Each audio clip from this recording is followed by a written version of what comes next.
Welcome to the fourth episode of the Irrepressibles podcast with today's guest, Graeme Barlow.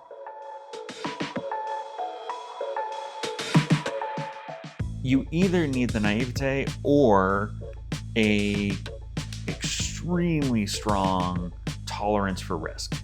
Absolutely. And I think that's one of the things is that's the sliding scale. You either need to be super high on, I understand and accept a lot of risk, or I have no idea how much risk I'm taking on. And as long as that's balanced somewhere, you're good. Graeme has over 25 years under his belt as a founder, and today he's running a software development company called Irrepressibles. My entire identity and purpose of self and everything was Rocket. That was who I was. When there was very little me, there was just that company. So when that company didn't go public, I didn't know who I was anymore. It felt like a personal failure as opposed there to was nothing professional. left of me. In addition to Irresoft, Graeme runs the Founders Dinners, where he helps young entrepreneurs network and build long-lasting connections to build bigger businesses. I don't agree with the school of thought that is pure manifestation and just saying the thing over and over is enough. However, I think get very, very, very, very, very specific about what your goals are. Some examples are people are I want to do public speaking. Not good enough. What's the goal? Main stage, South by Southwest in 3 years. Awesome. That's a goal. But then the next thing is tell every person you run into, your team, your customers, your clients, your community, tell them this is the goal.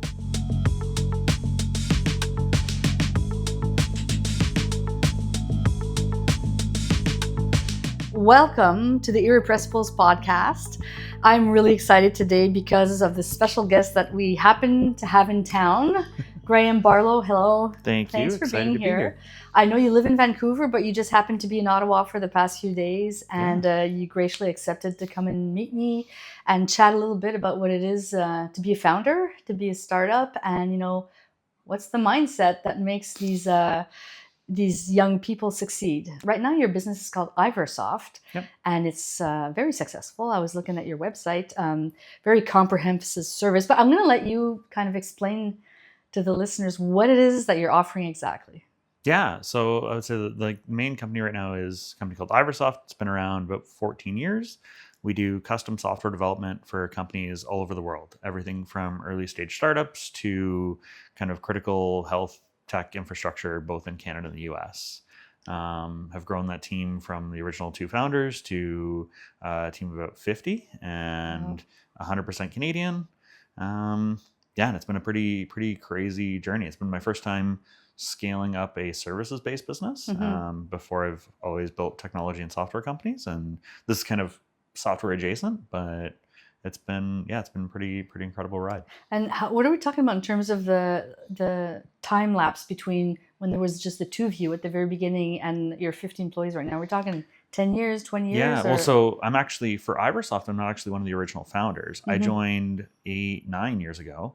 Actually, after selling a previous company, I joined to co-found another company with the original Irresoft founders. At the time, they were a team of 7.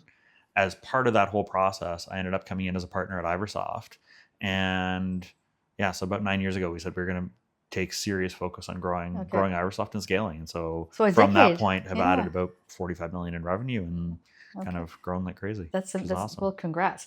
So just so I understand, basically, if I'm a company and I want to develop some software for a mobile device, I could call you and you put a team of experts together, depending on what my needs are. Yeah. So, and for example, if there's one software that says I need something for a mobile app that includes augmented reality, for example. Yeah. So because you get all sorts of different requests, I suppose. So, but you do it all? We do. Yeah. And where we've really specialized over the years has been very much in emerging technology. So you definitely nailed it with the augmented reality. We've built AR tools for a lot of companies.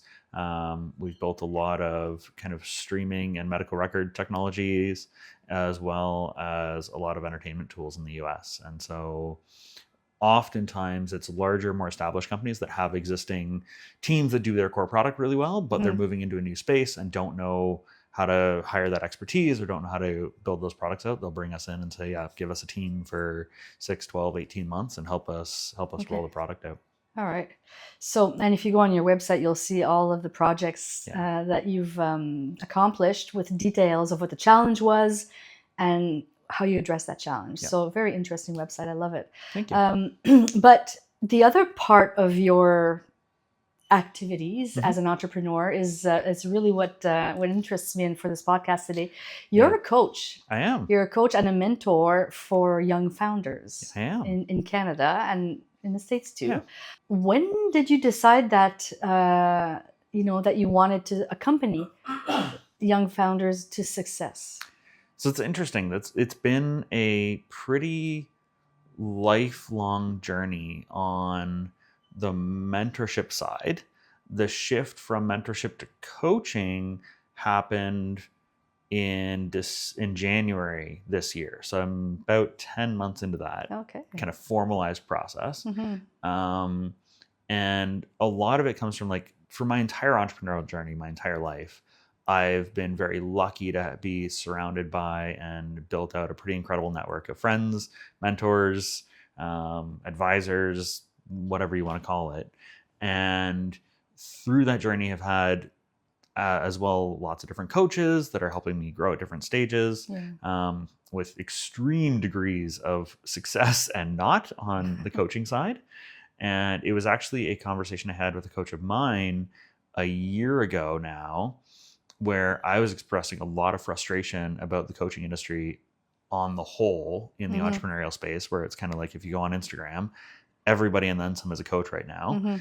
And I see so many young founders getting pulled in by the marketing on Instagram and buying advice and support from people that have never necessarily actually built anything. Right. And it was chatting with him where he was like, well, the only actual counter to that is more people being in the space that have actually done something. Exactly. So you can either complain about it or step up and do something about it.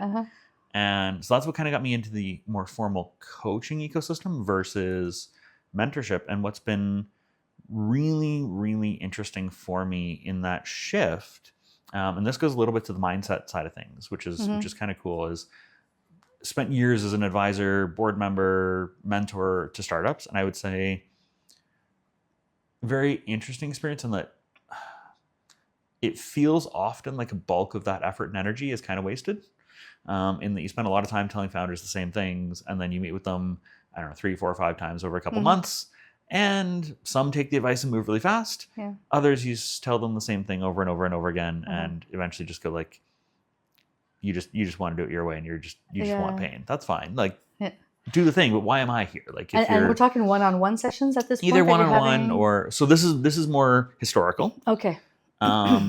What was an interesting shift for me when I got more into the more formalized coaching side, because it's less volunteer, it's more of a paid engagement, it's more founders seeking it out and saying I want to learn, and I am putting money on the table to do it.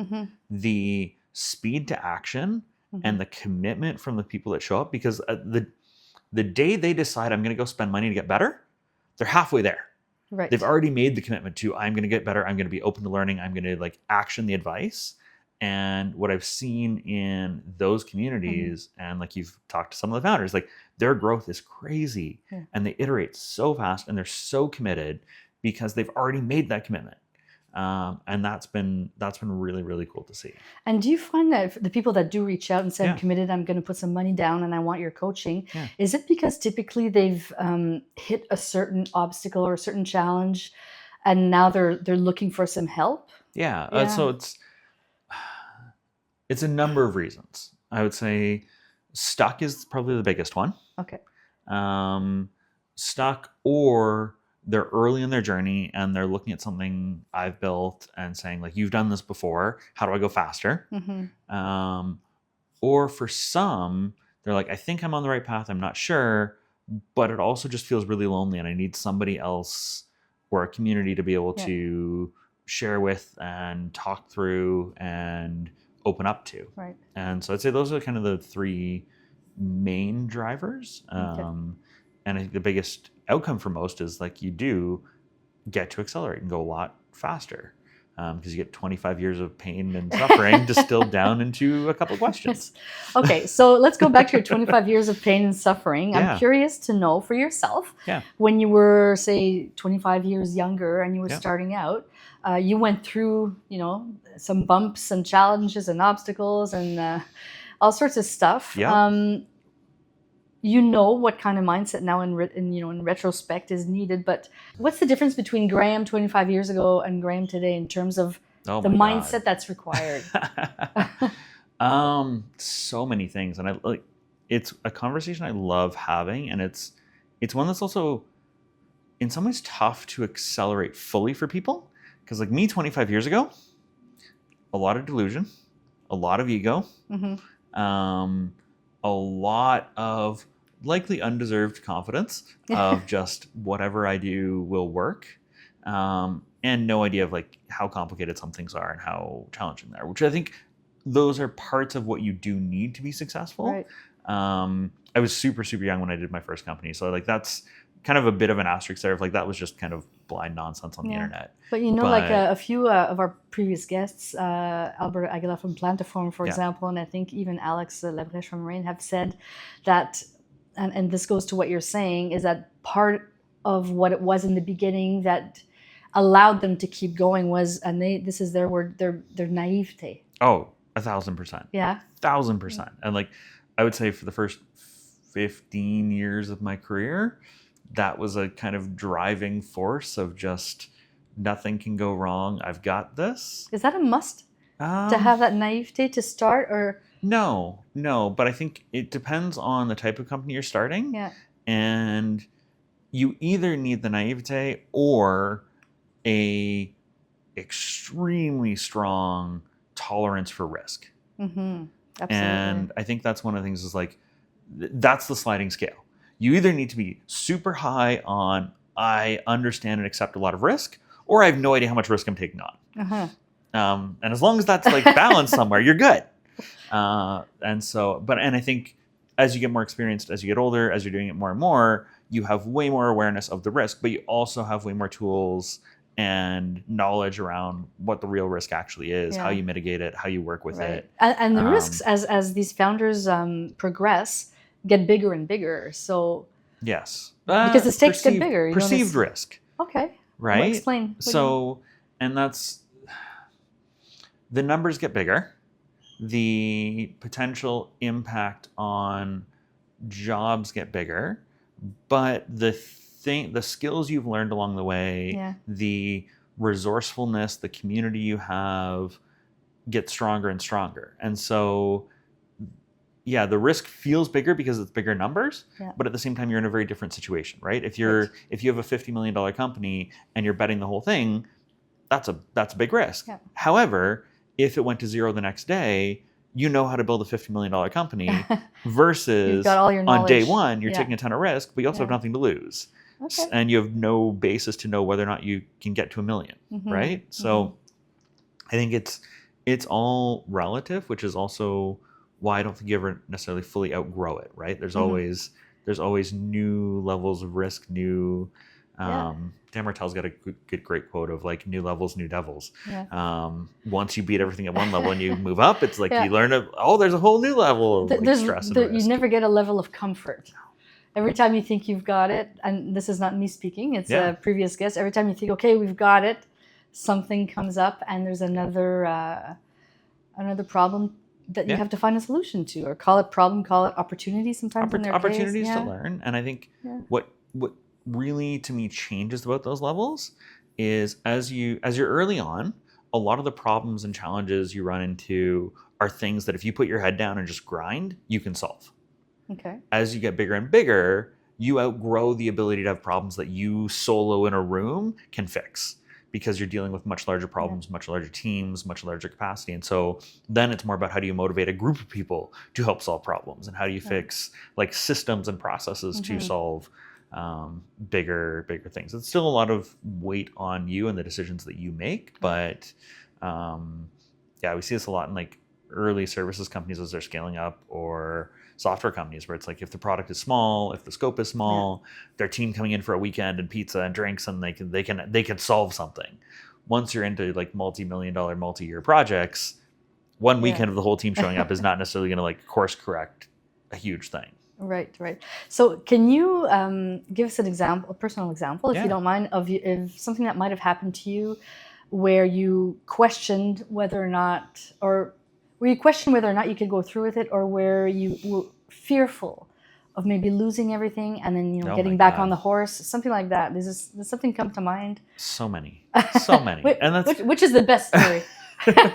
And this is the thing, is like, I love about the entrepreneurial journey, and also work with founders a lot of like, everything seems shiny in hindsight, right? And like, I'm sitting here today and I get to share like the cool story of like the wins we've had, because it's less exciting to be like, here's all the suffering. But I'll use like Rocketal as a great example. It was our game development company, where I think I spent 3 years flipping a coin each morning on today it's going to be like, I'm on top of the world. And the next day it's like, everything is awful and I need to go hide in a forest forever because this is terrible. And like, to give you some sense of what that ride was like we raised a crazy amount of money on our seed round early in like 30 days. So we went from like, we have a pitch deck and idea to initial capital, about 600,000 in the company in 30 days. And then launched a game, started to get early traction, got up to 1 million users, raised more money, and then started to see scale in terms of user activity, but not on the revenue side, and put together a third funding round. At this point, the team was about 22, 25 people. That funding round, the first tranche of payment didn't happen, but said we'd double up on the next payment. We pushed more, overextended in a huge way, asked everyone to kind of like dig deep and help figure things out. And second tranche comes and the group says like, it's not a fit, we're not going to put money in. And we immediately took the team from 25 down to 4. And is this because people left you, or because we had no money? We weren't doing payroll. We had missed. We had borrowed, used, invested everything we had at that point, and we're like fully out of cash. And so went from like a full team back down to founders to get as gritty as we possibly could with like, what is the core technology we have? How do we package it? How do we get a deal done? Ended up managing to find kind of a soft landing with an exit there. Not a great one, but found a way out of it. Again, so 15 years later, you have a story of like, we built and sold. And it's like, we built and like went like this and then crashed. And yes, mindset, like after that, I went and hid for 4 months. Like I didn't speak to anyone. I used to do a lot of speaking. I was super in the community. I literally like buried myself for 4 months and just didn't talk to anyone. I was like, I am a disaster. I'm a failure. This is the worst thing ever. Nobody will ever speak to me again. And like, that was my mindset coming out of that. So you do go there. My God. So, because sometimes we see from the outside, we see, these young entrepreneurs just get, succeeding basically and not giving up. So sometimes you wonder, where does it come from? But here you're giving an example of like, it's not always like that. 4 months of hiding and basically self-deprecating. So that's a hard thing to come out of. It is. What did it take? Friends. For you? Friends. Okay. Friends in the space that were, I was very, very fortunate that the way we managed to kind of wrap things up there, I was able to move into a role very quickly where I was running an investment group, investing in early stage companies, had good people around me. We carried a lot of the team that had remained with us forward into the next organization. And there was a little bit of buffer space in between there where it was like, go dwell, go be you. And because it's interesting as young founders, and this is something that I have much more perspective on today, but did not then, was my entire identity and purpose of self and everything was Rocketal. That was who I was. When there was very little me, there was just that company. And so when that company didn't go public and didn't do crazy things, I didn't know who I was anymore. It felt like a personal failure as opposed there to was professional. nothing left of me. Right. And so went through the whole rebuild process after that of like, how do you redefine your identity? How do you figure out who you are? How do you take everything you've learned from raising to managing a board to growing millions of users and doing all these things and internalize what you did and what you learned and what that journey was and build the next thing. Because it's one thing if everything you do wins, and that was a little bit of the problem I had going in, is everything I had built up to Rocket Owl had worked. First try, first shot, nothing really stopped me. And so you go in with like infinite, unlimited confidence, and it doesn't always go smoothly. So in retrospect, would you say that those moments are moments of growth? And, oh my God.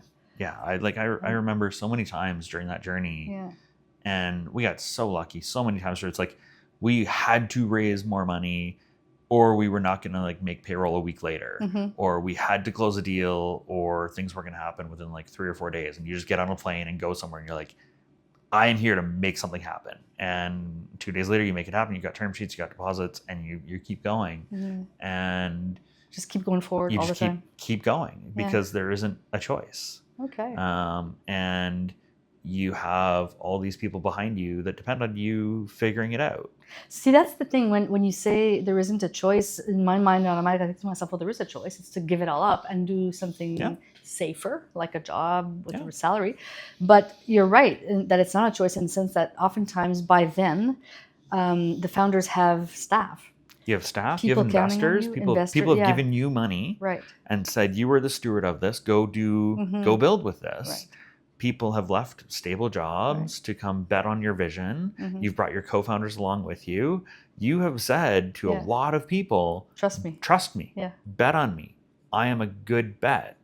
And you don't often have the luxury in the darkest, crappiest, shittiest day to be like, well, I'm out. I'm going to go to a job. Like McDonald's sounds great right now. Okay. And like, it's one of the things I built through coaching is we have a community called Founder Link, and the whole philosophy there is we host dinners of founders, and the premise is to help connect other founders with founders, because it's networking. It's networking, but it's community first.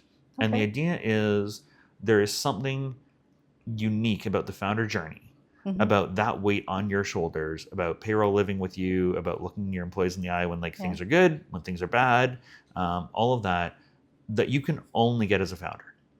And those are conversations and bits of vulnerability and community that you can really only have with other people that have been on the journey. And I meet so many people that don't have that community. Right. And their community is their family and their friends, none of whom are in the same situation. And a lot of them don't want to see them go through this kind of risk, and will oftentimes doubt the either decision talk to to go them through. or they're not helpful in figuring out a solution. Right. They have no idea what that stress feels like, or they'll see. This becomes way more true at bigger scale of like friends and family see you running a 10, 20, $50 million company. And you're like, oh, I'm so stressed. And they're like, oh, isn't it? Life must be so hard. And it's like, yeah, it is. There's 100 people that need me to like not fuck this decision up. And there is no option. You have to figure it out. And not having a community that you can lean on that one is empathetic to that, but it's also been there. And talking about mindset, I had a really cool conversation with a founder that I work really closely with on the coaching side a couple months ago. And by every external metric, this founder should be always happy, everything's amazing. They've had a like multi 8-figure exit, extremely successful, launching a new company, it's going crazy. But when we were chatting, he was really, really struggling with like a lot of doubt, a lot of fear around what he was building, whether it was even possible, whether they were aiming too big, what that journey should be like. And when we started digging further into it, and we did this whole thing where I audited his calendar for the last month, and it's like, who have you been around? What communities have you been in? And he'd been in the founder startup world a lot, but most of his time was with first-time early stage founders who were all looking at what he's doing going like, oh my God, that seems impossible. And so he was just having the narrative around him over and over and over again that what you're doing is impossible and scary and crazy. And we did this whole shift of like, okay, the next couple of weeks, we're going to book you in a ton of rooms where everyone is 10x bigger than you. We're going to fill a room with like billionaires. We're going to fill a room with people that have done 9-figure exits, and just get around the energy of people who build huge. But it's also inspiring. Because then you talk to them and you're like, here's the problem I'm facing. I'm thinking about raising $10 million. And instead of a whole room being like, oh my God, that's so much money, you have a whole room being like, are you sure that's enough? Like last round I did was 25. So you're changing the discourse around the problem. Completely. Okay. And it's something that I find so important with founders. Like, I mean, some of the guests you've had before each time you hit a new level, you have to be rigorous about auditing and changing the communities you're in. Mm-hmm. And if you don't, you never want to be the biggest, richest, furthest ahead person in your circles and in your community, because everyone's going to look to you. You're not going to have anyone to look to figure out the next step, Right. and everything's going to feel hard and impossible. Mm-hmm. Whereas, like, I kind of love, as a personal example, a year ago, I was super excited. I was going to launch a podcast. And I was going to launch a podcast about how to build a $10 million company. And I was like, this is unique. This is something I've done. Yeah. It feels super ambitious. And I sat down and had lunch with a friend here in town who's like way ahead. And I pitched him. I was expecting him to be like, oh, this is so cool. And his response wasn't, oh, it's so cool. It's like, oh, why would you do that? Like, why not launch a podcast going to 100 million? Because you don't know how to do that. So if you're going to talk about something, you're here, get guests that have done this. He's like, that would be interesting. I would come on that. And I was like, so that was your own advice being reflected back to you. That was my own advice thrown back to me, where I was like, oh my God, I thought I was like this, but I'd look back and who would I talk to? And it was a lot of early stage people. Yeah. And then I started floating it out to a bigger circle. And I'm like, oh no, go bigger, aim more. And I think it's so critical from a mindset perspective when you talk about like resilience and what keeps you going is knowing it's possible. Right? Like if you don't have any frame of reference for what's possible or who helps you move forward or what the next stage looks like, it's so scary. It's so isolating. And so getting super intentional about your friend group, your social community, your founder community.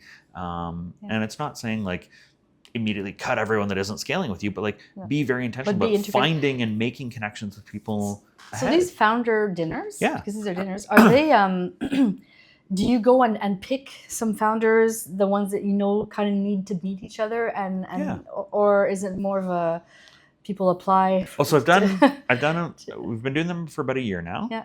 We've done about 17, and essentially anytime I go to a new city or anytime I'm anywhere interesting, we try and pull one together.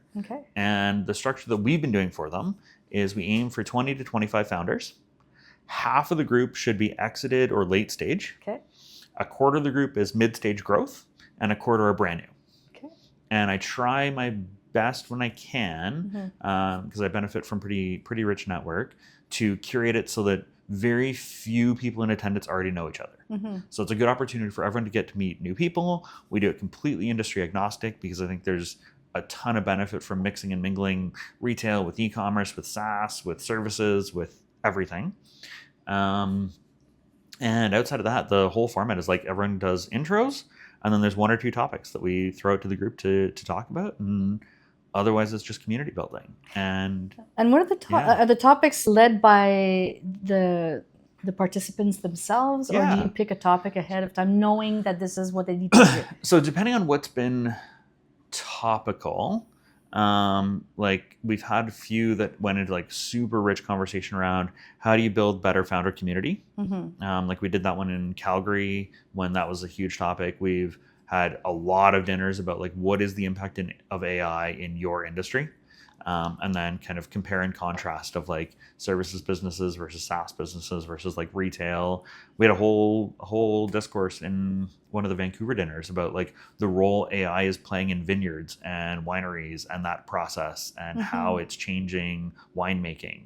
And I was like, I did not even consider that AI was in that space. I'm learning that too today. And that was super cool. And it was so interesting for a lot of the people to get that kind of exposure and have those conversations. And so, but again, a lot of it just comes back to more people in your network that are on the similar journey, and also helping open people's eyes a little bit to the fact that like, you don't have to be isolated in your niche. Just because you're a software founder, 80% of your stress is the same as the person that's running a retail location. 80% of their stress is the same as someone running a professional services company. And there's 20% that's unique to your industry, your tech, your whatever. But the foundational stuff of being a founder is kind of a common thing. And during these I imagine very rich conversations, is there any talk of the mindset stuff, like how people feel and how they evolve? Yeah. So like and what's needed. we've seen so much of that, both at the dinners and like we have a whole Slack community we set up afterwards, and people reaching out after the fact and connecting with others, and like people being vulnerable of like, I'm really stressed about cash flow. I'm really stressed about like, what is AI going to do to my business? Or I've had so many people write to us after the fact, especially from non-tech fields, be like, that was my first time in a room with other founders. Yeah. Like there's so many people that start their business, whether it's in trades or retail or things like services like that, where they just start building and there isn't necessarily an embedded community, and they've never had the chance to sit down with 20 other people that are building, where it isn't some industry competitive trade show or something like that, where it's just an open dialogue. Right. And people are like, oh my God, the imposter syndrome that I feel, the like doubt that I have, the panic that I have, everyone has it and everyone works through it. And it's crazy. And I think entrepreneurship is one of those things where you can have those days where you wake up and it's like, I think everything is going to die and we are not going to make it. And I don't have an answer. And then 4 hours later, a deal comes through or an idea happens, or you're sitting at a diner and you have a breakthrough. And then you're like, oh my God, we're all going to like make it. We're going to employ 1,000 people, and you like rocket ship. And it's crazy, that ride. But I think there's nothing else like it. And I think that's one of the things that you see in founders is once you've kind of had a taste of that, where you've had a taste of you own your destiny and you own the path you're on, good, bad, or otherwise. When you're stressed, you created it. And when you're winning, you made it. And being able to chase that and being able to have some control over that is incredible and hard to escape. And some of our previous guests have even gone so far as to say that, one of the things that helps when times are hard is visualization, for example, or the extreme belief that this is going to work no matter. What do you think about that? Is that something that is useful in the entrepreneurial world? Absolutely. I know athletes do it a lot, when they have a performance, but like when you're a businessman, or woman. So it's interesting. I think won't say controversial, but like I think visualization, vision, and clarity of direction is absolutely critical. I don't agree with the school of thought that is like pure manifestation and just saying the thing over and over is enough. However, I think, and a lot of the founders I work with, it's like get very, very, very, very, very specific about what your goals are. Some examples are like people are like, I want to do public speaking. I'm like, not good enough. What's the goal? Main stage, South by Southwest in 3 years. Awesome. That's a goal. You can picture it. We can get a picture of the audience. You can see that stage. You know exactly what that's like. Even if the goal seems unattainable, I don't care. I don't moment. care. It should be. Oh, it should like be. It should be. It should be something that scares you a little bit and pushes you, but get so specific about how it feels, what it looks like, what it's doing. Put it on the board. But then the next thing is tell every person you run into, your team, your customers, your clients, your community, tell them this is the goal.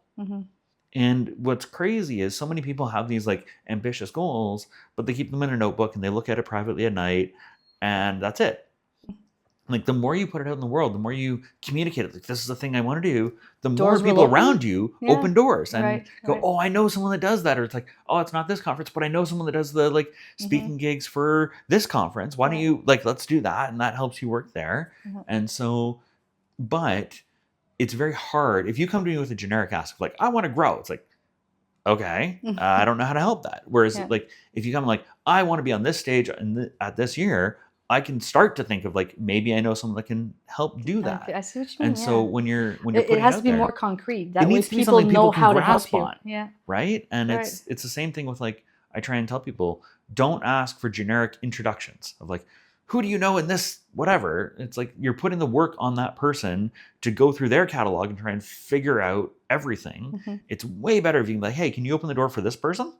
If you know they're already connected, or get just hyper specific about like what door you're looking to open and be able to describe it, talk about it, and do it over and over again. It's not like you say it once and everything happens. But Yeah. if it's in every conversation every day forever, experience has shown me it's unbelievable the acceleration that happens there. Absolutely. Yeah. No, And you believe it. I believe it, and I've gone through it actually with this podcast Yeah? which was just an idea a year ago after I spoke to Alberto Aguilar about his plan to form, Yeah. and I said this would be cool, and then all of a sudden all these things came together. My son, who's the producer, was Amazing. capable of helping me with all the super complicated tech stuff that I can't do, And he's crushing it. other people around us. My friend photographer said, "I'm going to help you with the website, and we're going to do this," and then all of a sudden. Because you talked about it. Guests, and now I have Graeme Barlow in front of me, very well known in the business. So I'm very fortunate that you're here. But to me, what you were saying is that I feel like that's kind of what happened to us. Yeah. I have a previous guest, Charles-Antoine Ali, who said something that resounds very much with what you're saying.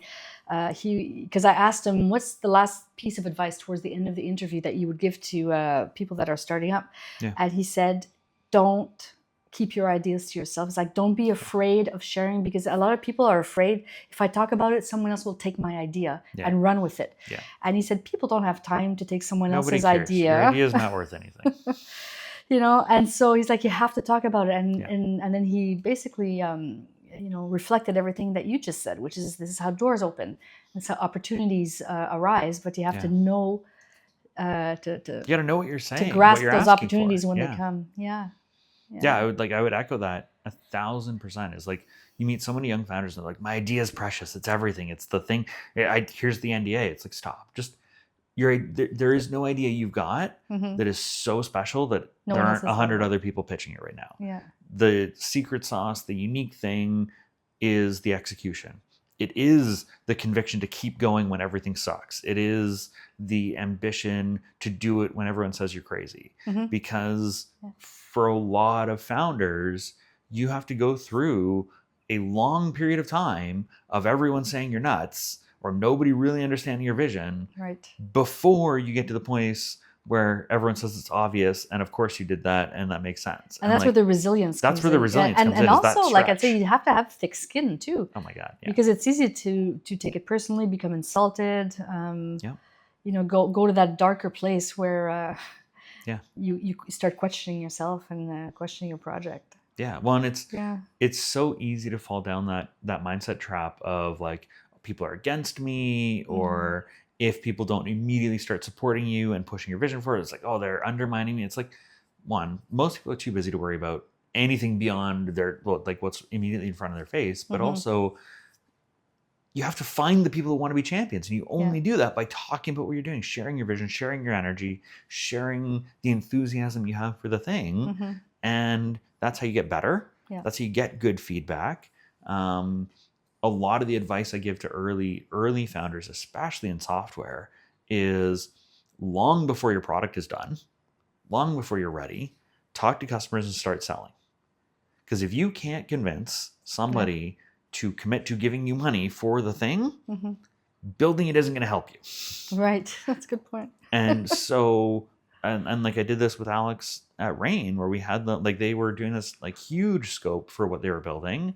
And we pushed them to bring the scope way down, go way simpler. But before they launched, go have a couple hundred conversations with customers and see where they can get commitments, see where the pushback is before you finish.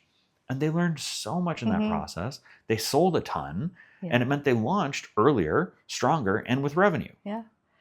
And when we spoke to Alex, actually, I'd just like to say that he did touch upon that. That moment when he went and spoke to 100 different people in a very short amount of time, because he was in that moment of like, are we doing a 180? Like, what's happening? So for the listeners, if you want to hear it straight from Alex and Vanessa's mouth, we do have a really, really interesting podcast with them as guests, and they do go into those details. So just go to our website, Irrepressibles.com, and you'll have access to that. So thanks for mentioning it. Yeah. If you had one word, I know this is a boring question, but I'm going to ask it anyone. Like, is there a word that keeps coming back when you're in contact with these younger founders, in terms of mindset, that you feel is the thing is it resilience? Is it perseverance? Is it belief? What's the thing that is a must, when you're starting off? Interesting. So I'd say all of those are good words. They come from previous guests. I didn't make them up. Yeah, so everyone has a different answer. Those are all good ones. One that stands out to me that I like to challenge early, and I actually find the push for sales is a good test for, and that's conviction. Okay. Believe in your own project.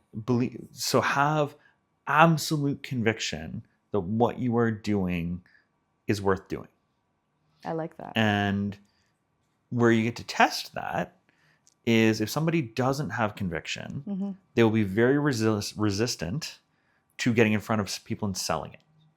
And if they are afraid to sell, I generally find there is a lack of conviction somewhere that they think they're building the right thing or they're doing the right thing or they can add value. Because if you truly believe at your core that the thing you are doing can make people's lives better, you have 100% conviction that you need to be talking to people and you need to share it and people need to use it and they need to understand it. And this conviction has to come from a personal place. Yes. And this is another thing that I'm learning is that it's not about succeeding in a business. It's not about wanting to make money, wanting to become rich. It's about realizing your own dream. Yeah. They're way more predictable, simpler ways of making money than being a founder. Like being a founder has the opportunity and potential to make a lot of money, but it also comes with an inordinate amount of stress, pain, and suffering along the way, and self-doubt. So that ends up being tools in your tool bag too, for when you do get to those higher levels of entrepreneurship. Yeah. All right. Well, Graeme Barlow, thank you so much. Oh, my pleasure. Thank you for having me. Well, I was so happy when I called you and you said, I'll be in Ottawa on that date. I thought that's great because I'm really happy to have met you and your insights are very valuable.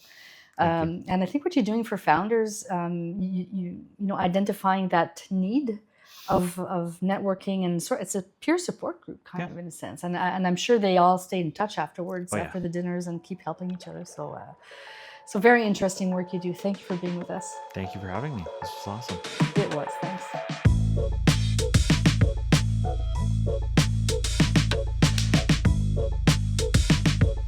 We really hope you enjoyed the conversation with Graeme Barlow. With 25 years of entrepreneurship and the Founders Dinner now, he's really making a difference in the world of young entrepreneurs. He's helping them network, create connections, and ultimately build bigger businesses. Be sure to follow him on socials, on Instagram, LinkedIn, and other ones if you want to know more about him, his businesses, his Founders Dinners, and also you can check him out on other podcasts. He's done a ton and you can learn a lot from him. If you like what we're getting at here at Irrepressibles with the Mindset Conversation, be sure to subscribe on YouTube, follow us on your platform of choice where you listen to podcasts, and follow us on Instagram for all the updates. For example, our next guests, Louis Lacombe-Denis and Travis Moriarty, founders of Prestige Home Improvement, talk to us about mindset, obviously, but what led them to build a successful business that's expanding across Canada in only 2 years. It's a super interesting conversation with these young two founders in their mid-20s bringing in millions every year. If you want to learn all about that, tune into the next episode and we'll see you then.